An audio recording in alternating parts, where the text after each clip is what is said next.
Hello and welcome to pmclounge.com. This is Lounge Fever, a series of videos dedicated to answering your questions. Today, the question that we have is, how are these fancy terms, early start, early finish, late finish, float, how are these fancy terms used on real life projects? And a lot of people, a lot of project managers who do not do schedule management in detail on their real life projects, they certainly have such question, this kind of question.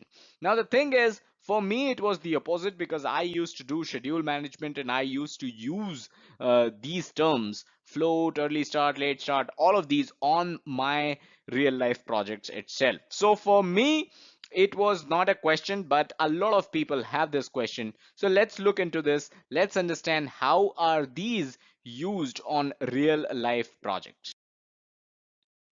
So absolutely useful on real life projects. I always say critical path analysis specifically, it is extremely important on your real life, right? So if you have small projects with, let's say, a dozen or 2 dozen of activities, it's pretty easy to figure out, right, which activities are critical and which can slip by a little bit. But what happens if you've got a project with dozens of team members and hundreds of activities? That is where critical path analysis can come in very handy. And of course, for a project like that, you would be using software, project management software, that is going to do the magic and that is going to calculate the critical path. And it will also be able to highlight the critical path activities, and you can also make out, right, which ones have very less float, which is where I'd like to move on to the next slide to understand how float is used on real life projects.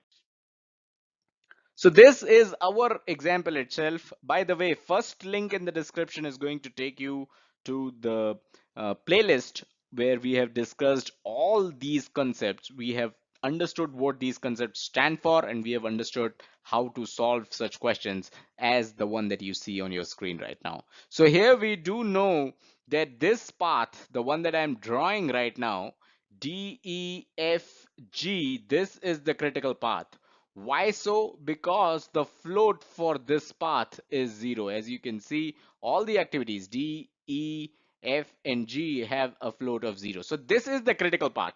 We already know that. But if you have float calculated for all your activities, you will understand that activities like A and B have float of just 2, which means these activities, although they are not on the critical path, this is the critical path and they are not on the critical path, but still these are important activities and cannot be delayed much because their float is just 2. So with the calculation of float for all the activities, you are able to understand and you are able to make out which activities are absolutely critical.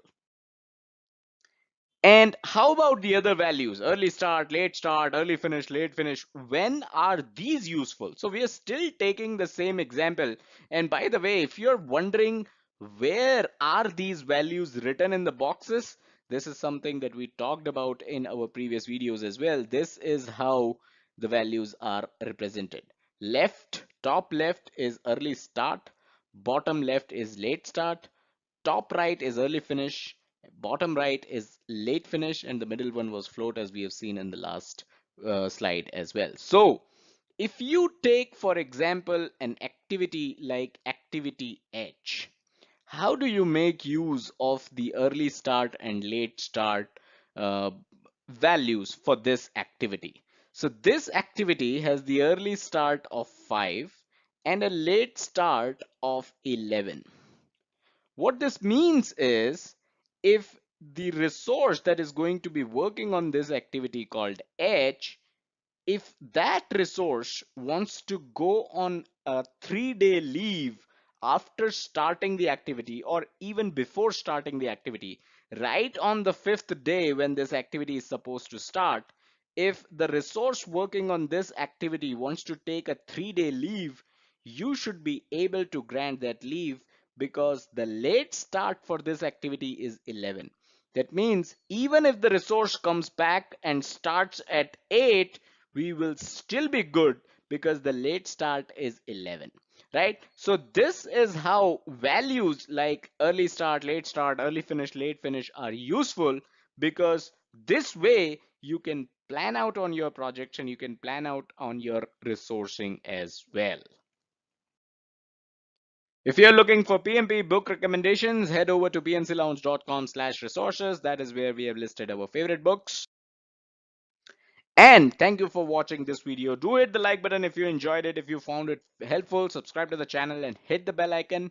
And don't forget to check out the website pmclounge.com, your number one free PMP resource. If you have any such questions, definitely drop in comments, write to us, tweet to us, and we will create a video like this. Thank you and have a nice day.